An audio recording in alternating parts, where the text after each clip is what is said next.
Hello and welcome back to Crafted by Corie. If you're new, I'm Corie. Welcome to my channel. If you're returning, thank you as always for being here. It means more to me than I can say. I have some brand new DIYs for you today, plus a couple that finally dried from last time that I'm ready to share. So let's go ahead and get right on into the crafting. DIY number one.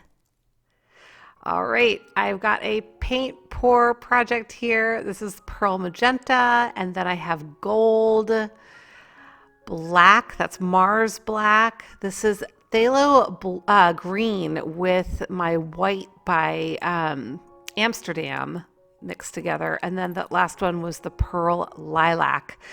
So this is all set up on a little turntable this time. And this is a little container that I'd gotten from the dollar store a while back. It's a ceramic container, and I thought I might pour over this. But I want to make sure that the paint doesn't just all pool in the bottom. So I cut out a piece of foam core in the same shape and just taped that down so the paint doesn't get underneath it. I want to try to not waste paint. I have set this on top of a little plastic water goblet from the Dollar Tree, and I'm just trying to get it centered up a little bit. I thought I had the secure on here, but you're going to see in a minute that it wasn't quite as secure as I thought it was. So note to self to do it better next time.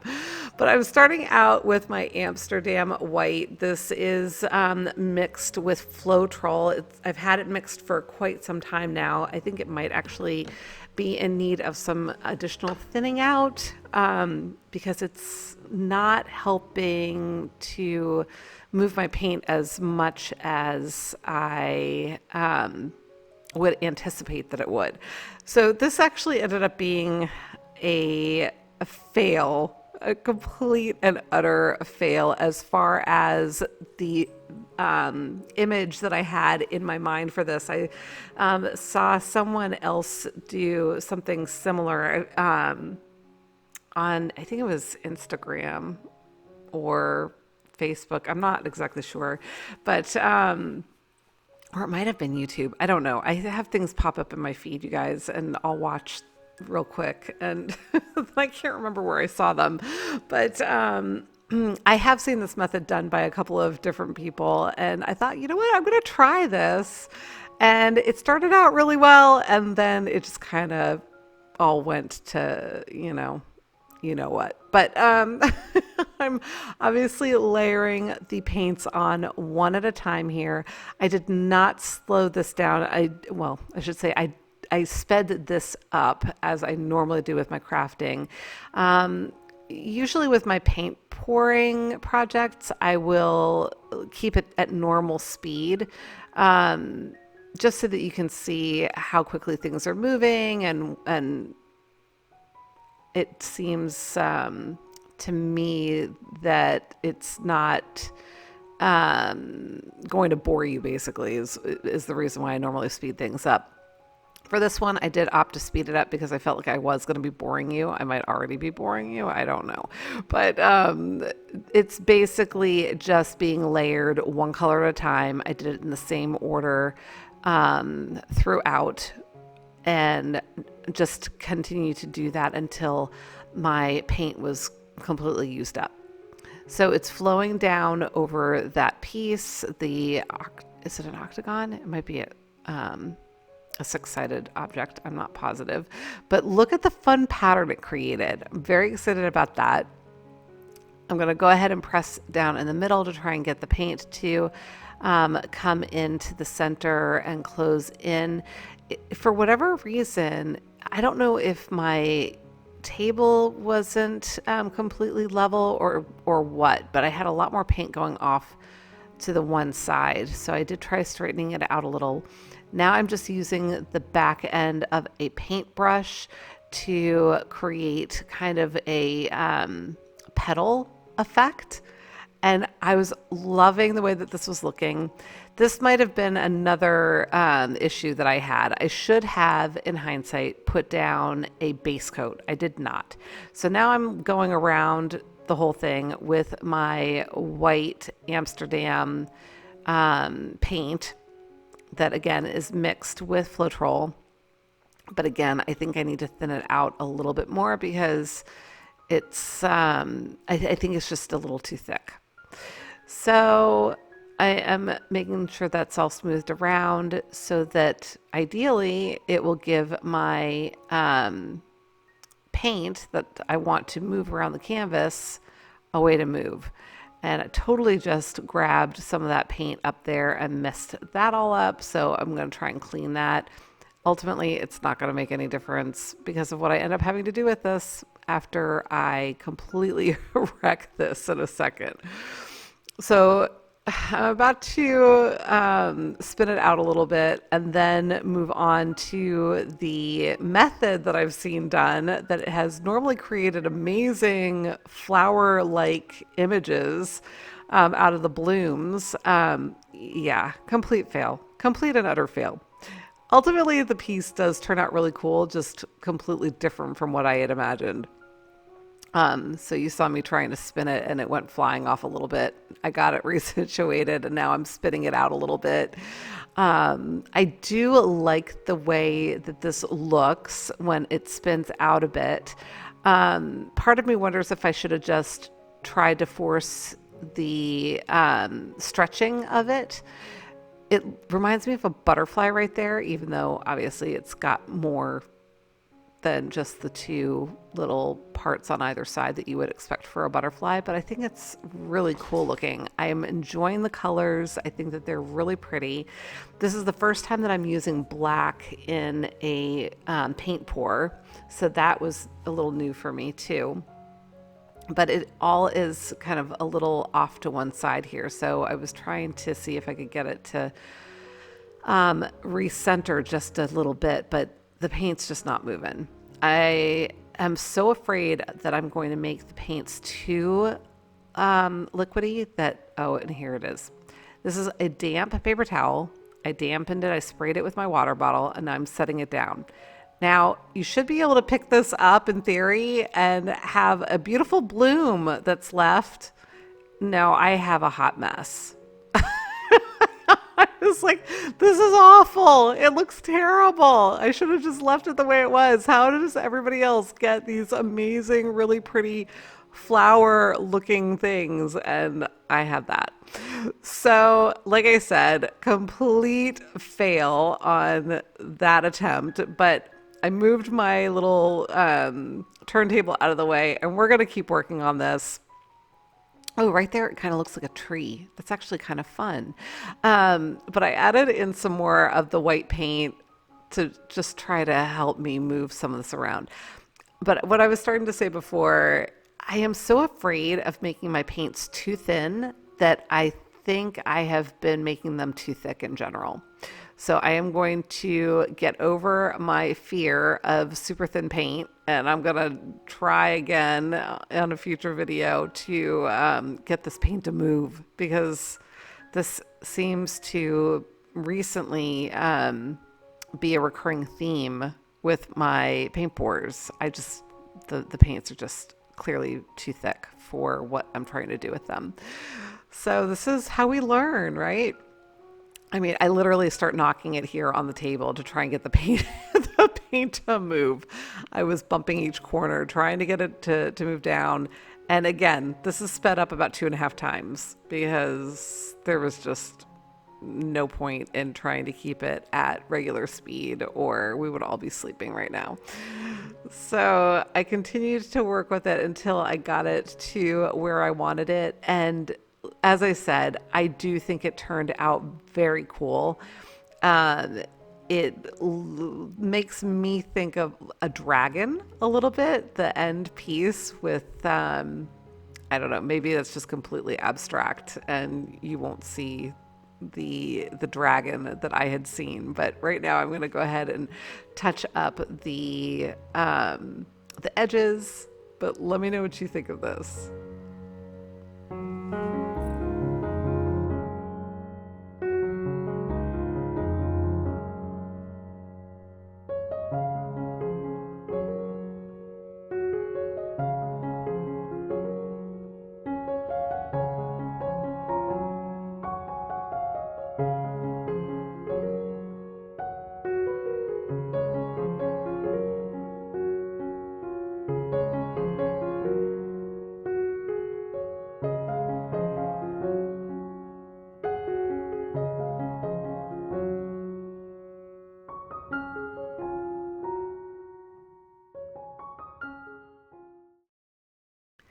DIY number 2. All right, this is the other little piece that was part of that last project. So this is the ceramic little box that I had used to pour the paint over. And I was trying to figure out how to get the rest of it covered. The paint pretty much went over the straight edges and didn't really cover the corners. So I decided I was just going to use my finger and pull the paint down over the, I'm going to call it a little box for lack of a better term. So I'm pulling it down off the top, all of that extra paint, and helping it to flow over the edges and just kind of creating a pattern, so to speak. I was trying to be careful not to over mix the paint. I wanted to make sure that I could see all of the different colors, if at all possible. The green definitely ended up taking the starring role, so to speak, in this, but I definitely still had some of those colors in there. I'm just going to go ahead here, and I was clearing the drips from the edge of that. It's the top when you flip it back over, but got that done, and then peeled off the foam core board that I had on there. I'm prying that up, going to take that tape away because I decided I wanted to make sure that the bottom of my piece also was painted. So I'm going to use some of that extra paint. I'll pull some up off of my table as well, to just make sure that the bottom is also painted. So I'll go ahead and get that all done. I'll set that aside to dry. And then the next day, here it is. And I'll be showing you a better shot of it in a little bit. But I figured I would use my gold to fill in the inside because it looked like it was unfinished. Forgot that the gold was semi-opaque, so you can see right through it. So I did go ahead and give the entire inside a coat of that, and then decided I was going to add some more of that along with some of my Amsterdam white, which is opaque.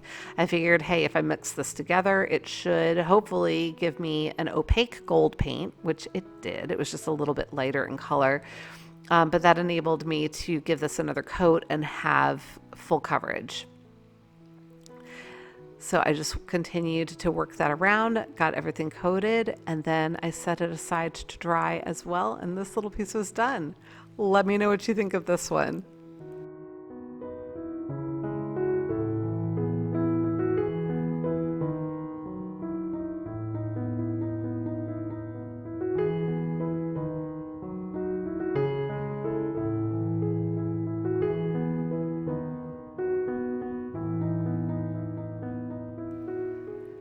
And now this is from last week. If you recall, it was taking forever to dry.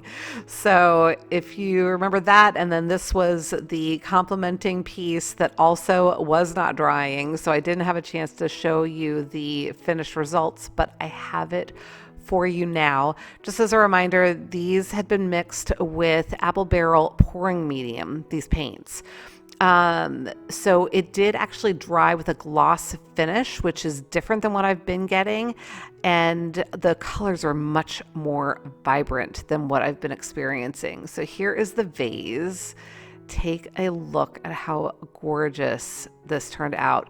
Very different from the other vases that I've done recently where the colors became very muted.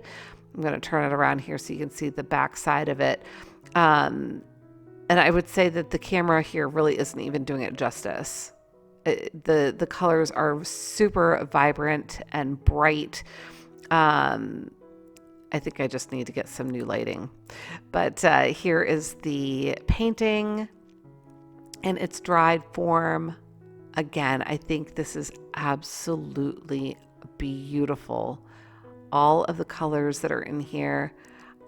I think I want to call this Under the Sea. It makes me think of coral, or not even coral, but underwater foliage. Is that a thing? But I don't know. I just think it's absolutely gorgeous and I love it. I hope you like it too, but let me know what you think of this one and the vase.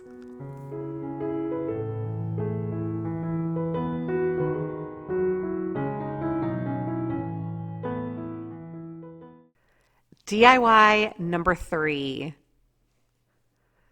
Okay, I am going to attempt an actual painting. I have so appreciated all of you and your encouragement when I have attempted to do actual paintings. I am not trained in painting.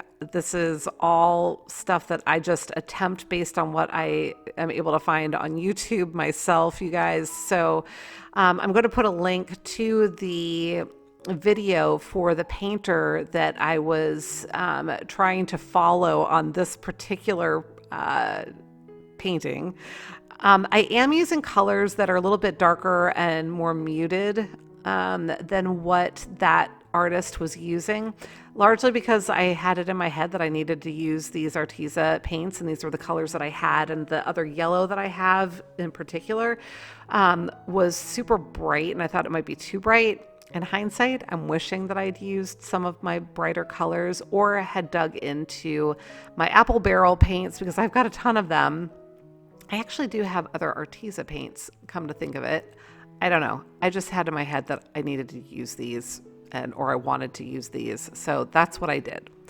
So for better or worse, here we go. I am going to just sit back and let you watch what I'm doing here. I might interject here and there, but one thing I will say before I go to be quiet, it looked like a complete hot mess to me, even when the other artist was doing it, until you started layering everything on. So all I can say with this is trust the process, because I do think it turned out pretty nice for my first attempt at this kind of a painting.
So here I started trying to apply, I don't even know what you'd call these. They're not orbs. They're kind of little, well, I'm going to call them orbs of light that you might see in a misty spring photo or but I applied them way too thick. So you might have noticed that I just added some water to my white paint there, and I was just trying to get them to be translucent, basically. So that definitely helped when I added that white in, and now adding in some rays of sunshine coming in from that top right corner. I definitely would love to try another painting like this. I almost want to attempt this one again, but with brighter colors, because again, I feel like it's just super muted. This is supposed to be a spring image, and I think it still works, but it's just maybe deeper in the forest where there's a lot of shadow. But let me know what you think.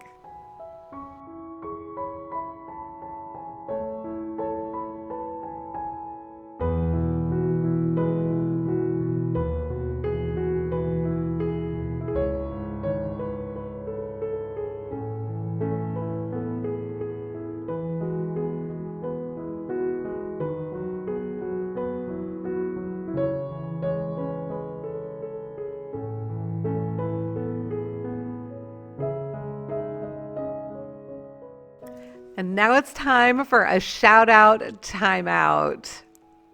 Beautiful Valerie. Valerie has been busy getting ready for Easter. I love these. Thank you so much for sharing. I would love to give you a shout out as well. If you have interest, just send me an email at craftedbycorie@gmail.com. DIY number 4. All right, this is a cute little watering can that I've had up on my shelf. I had actually painted this in its current format a while back. And I just decided, you know what, let's give it a spring update. So I had pulled out, this is Pool chalk paint, and I gave it a good coat. I was getting ready to give it a second coat, and I thought, you know what? I don't think I want it to be this matte finish. Chalk paint always has a matte finish to it.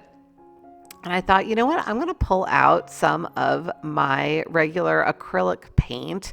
Chalk paint is acrylic paint. It's just a different formulation. But I pulled out, this is Cayman Blue. It's a multi-surface plaid product. So it's just like the apple barrel paints. But it's going to have a little bit of a sheen to it. Once it was all dry, I did give it 2 coats.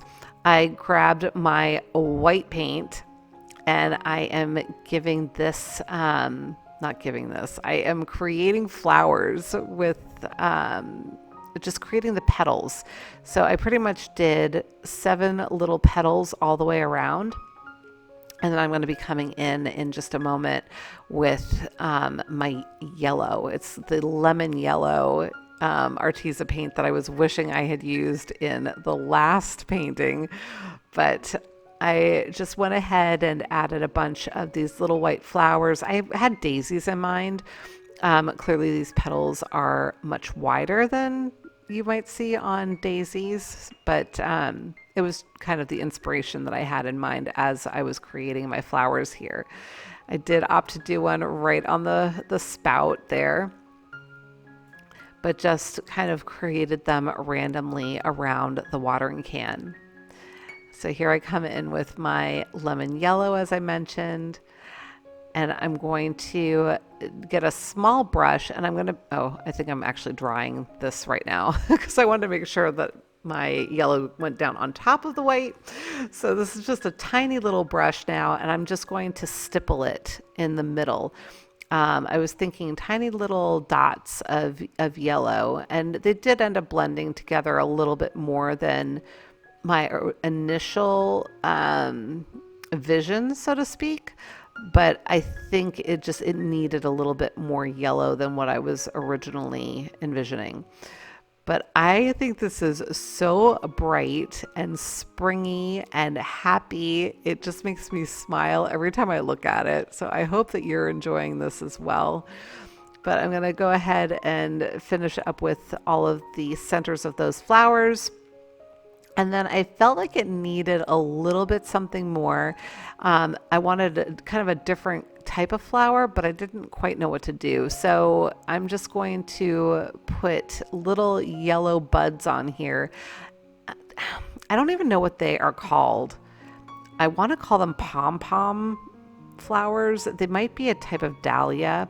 I'm not really sure, but that was kind of what I was thinking of. They're these tight little bright yellow flowers, and they're maybe an inch in diameter. I don't know. I can't even think of what they're called. But anyway, that was what I had in mind with those. Let me know what you think.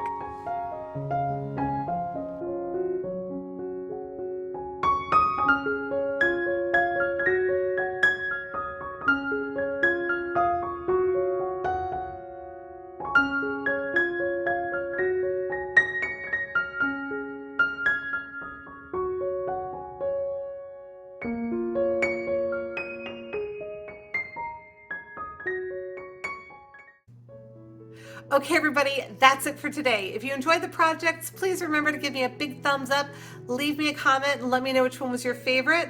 And until the next time, be well, be kind, and make it a great day. Thanks so much for watching. Take good care. Bye.